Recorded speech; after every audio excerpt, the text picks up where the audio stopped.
Welcome back to the Self-Made Interview Series. Today we're interviewing Trevor Japal, a partner at Lex Sterling Solicitors, and we're going to learn all about his journey to why he became a solicitor and what it's like to work in the legal firm. So yeah, I guess we start off with the most obvious. What made you study law?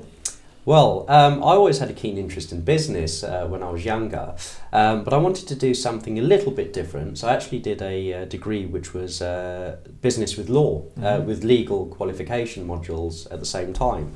So when I was studying law, I was actually quite interested in some of the different aspects that it offered, because it's such a diverse area. There's so many aspects of law. So I got interested in a couple of them and decided to pursue it as a career. Okay, how long did it take to study? Well, I did a 3-year degree after GCSEs and A-levels, and a 1-year qualification course called the Legal Practice course. And then you have to obtain a training contract, which lasts another 2 years. Yes. Yeah. How easy was it? Because all my legal friends say it's very difficult to get a training contract. Well, there's a couple of routes into it. So the way that a lot of people get into it is to start off being a paralegal, to get some experience, or to try to get your foot in the door at any sort of legal firm. Any decent legal firm that you want to work at. And even if you're starting off from the bottom, it's always good to build contacts as you grow. And eventually, hopefully, a training contract should be available. I mean, one of the problems in our field is that training contracts are very scarce. They're few and far between. So a lot of people that actually do law degrees don't end up in the profession because the competition is so fierce for training contracts.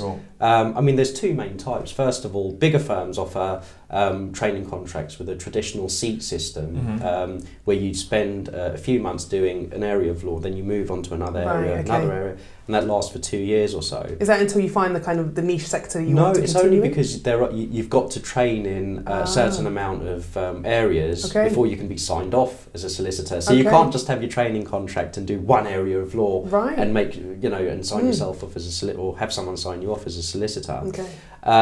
Or there's the other sort of training contract where you're doing lots of different things all at the same time, which is what I did. And I think there's benefits to both, because the first type, it's a bit more in depth that you're sort of learning. So you might be doing a property seat, or you might be doing an insolvency seat.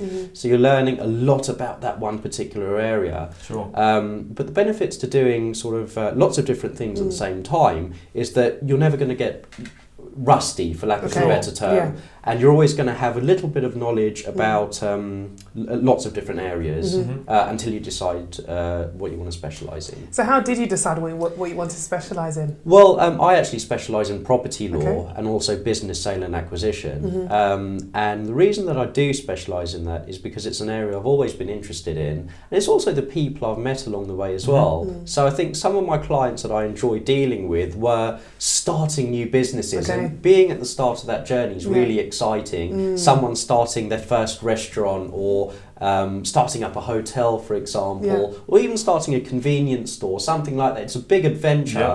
And we've also been involved in setting up charities and things, which is quite rewarding. And seeing those businesses and charities grow after a few years, it's just really, really rewarding. And then meeting those people a couple of years later when they want to get new premises, or they've got a massive contract that's just come in, and and it's also the people that you meet as well. And I think that's one of the key things I enjoy about the profession too. Fantastic. How did you become a partner? Well, I'll try and summarise it. So it's okay, we've got as much time as you like. Well, during my training, actually, I actually trained in Harrow, which is quite a way away from where I am today. And I saw the potential to replicate a similar sort of business in my local area. I thought, well, let's start small. Got a little unit across the road from a train station to get some footfall. And I thought, well, let's see. When was this? This was in 2009. Yeah, so a few years ago now. And I thought, well, let's see how this goes. Try and replicate that business model, because I think it's going to work down here in South London.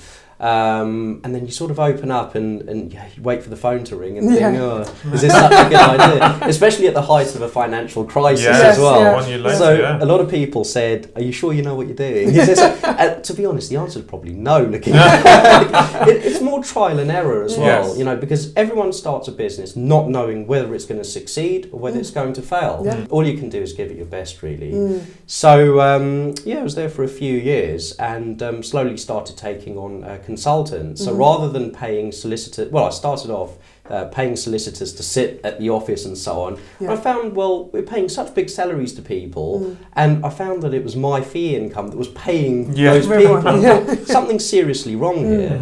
So I looked at a model about consultancy whereby we were taking on consultants, other solicitors perhaps with their own client bases, and it was good for them because they used our infrastructure and we built our client base and income, you know, using these sort of consultants. Okay. So we carried on that model and then started to employ full-time solicitors too, and then moved away a couple of years ago, actually no, in 2013 now, into bigger premises, and started a new company structure, took on a couple of partners as well, because for reasons of economies of scale, and also because they also had something new to bring to the table as well. Right. There's only so far you can really go on your own without some partners to actually assist. And also you're looked upon a bit more favourably as a bigger structure.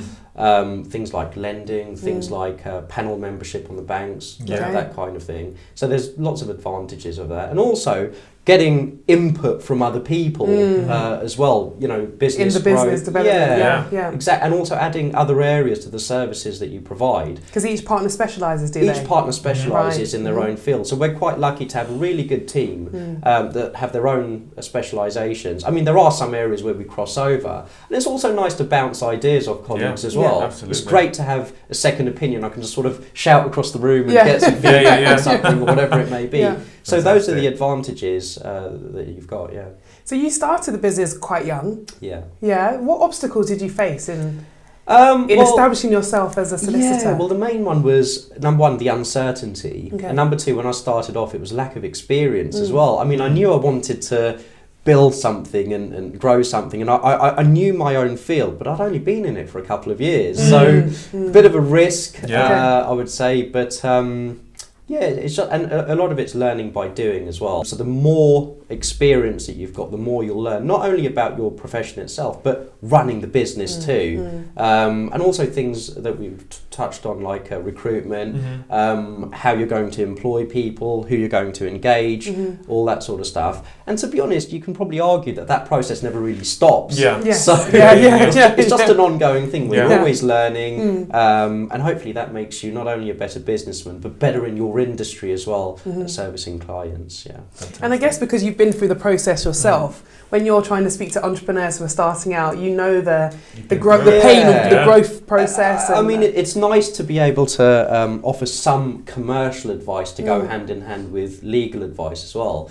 And often we'll get people come through the door with great ideas and how to implement them. And it's always nice to sit back and say, that's good, but have you thought about doing it this way or this way? And it really gets them thinking as well, because you may have ideas that might save them money or time, or, you know, and that's quite rewarding when they implement those things as well.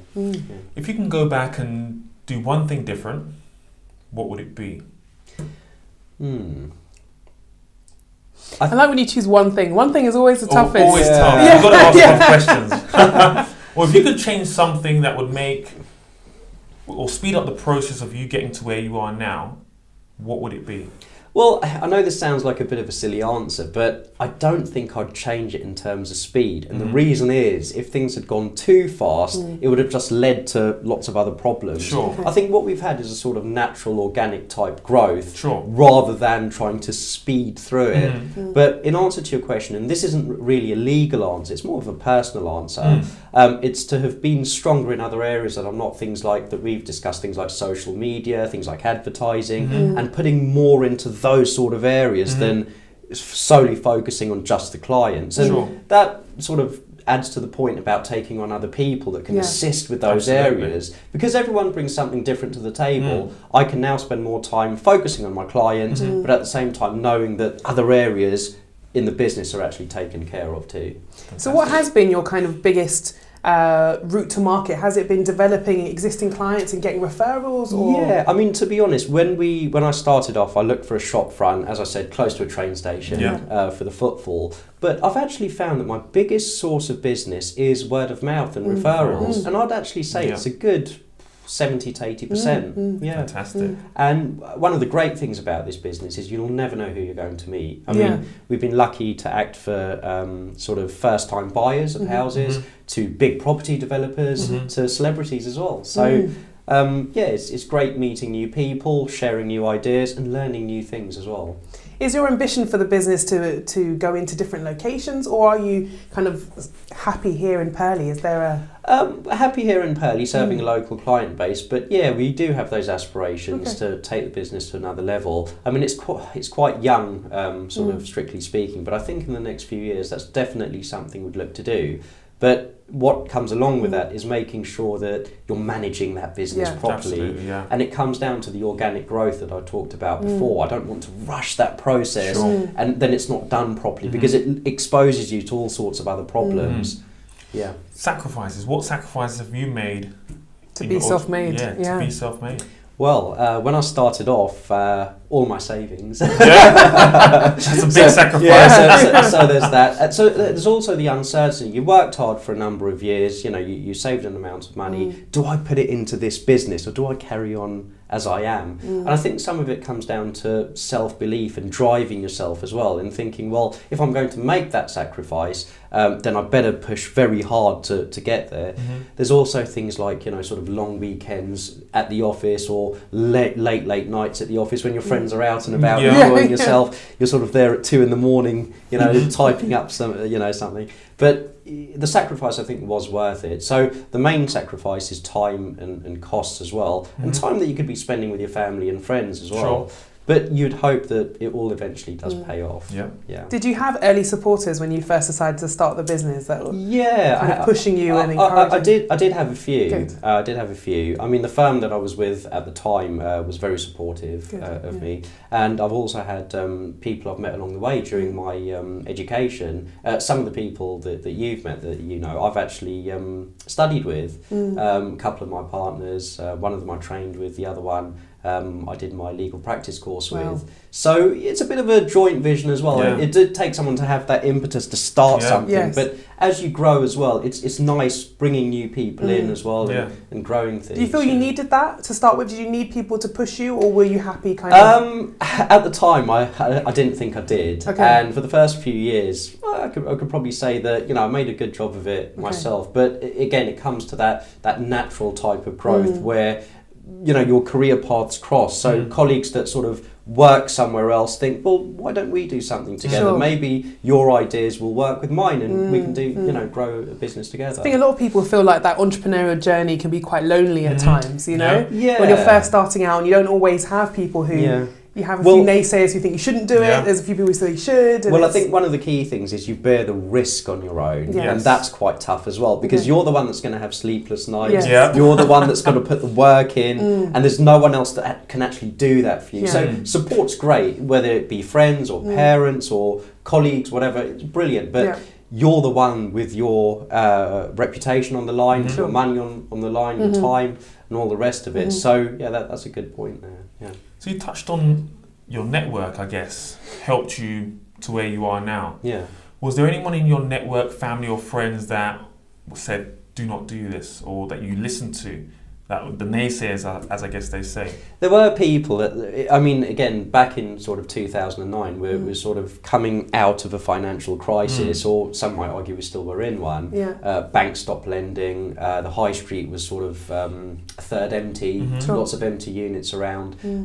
Business was a bit slow, so there were a lot of people that said, look, are you sure you know what you're doing here? But I thought to myself, well, do you know what, let's give this a crack. And I thought it was the right time for myself as well.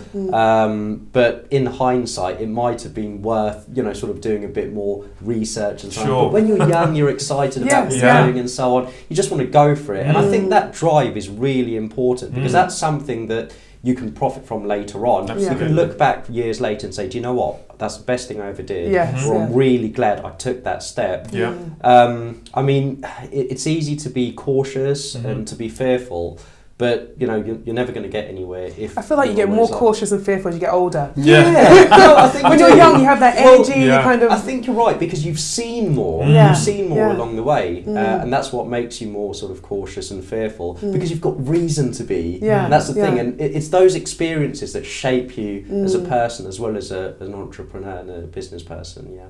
Excellent.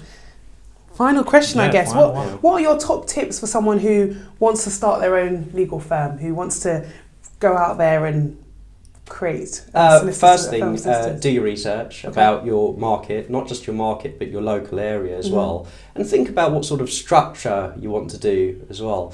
The other thing I'd say is don't try and get too big too fast. Okay. Start from the ground up and make sure you know your trade inside and out. When I first started in this profession, I used to pick the phones up, do the post, all the little errands and all that sort of stuff. And it's just knowing what you're doing from the ground up. Because if you don't, how are you going to teach anybody else? Absolutely. And how are you going to motivate people? And how are you going to supervise your staff and all that sort of stuff? So I think knowing your industry well enough, knowing your area well, knowing your local area where you want to actually trade from, and also setting out with a good business plan as well as to how you're going to grow that business. Sure. Not to say that your business is going to stick to that plan, it probably never does, but at least you've got a goal and you've got plans in place and you know where you want to be and how you're going to get there as well.